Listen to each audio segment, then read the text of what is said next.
CIST, un fait divers qui n'est pas passé inaperçu.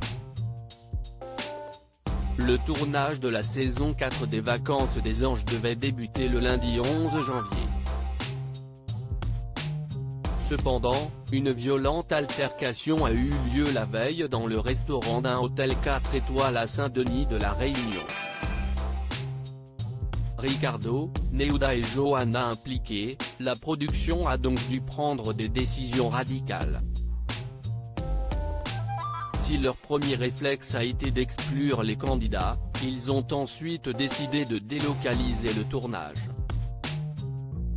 Selon les informations du Parisien publiées ce dimanche 17 janvier, il semblerait que celui-ci pourrait donc se passer soit en Amérique du Sud, soit aux Caraïbes.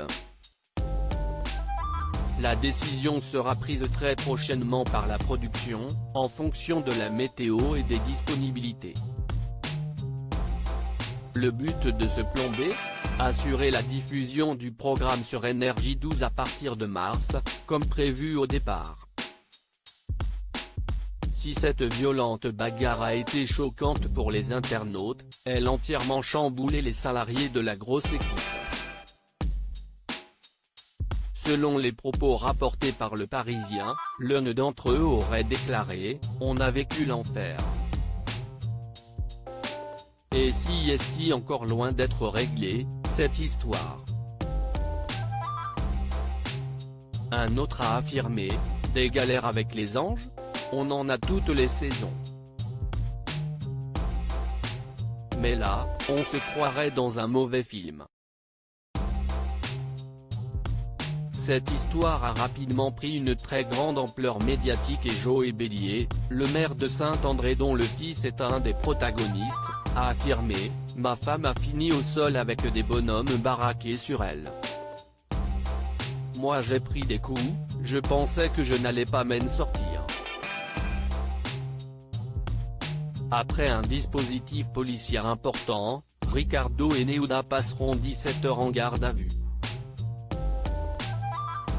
Quelques jours après, le candidat de télé-réalité est sorti du silence en affirmant qu'il souhaitait mettre en lumière toute cette affaire, prouver notre innocence.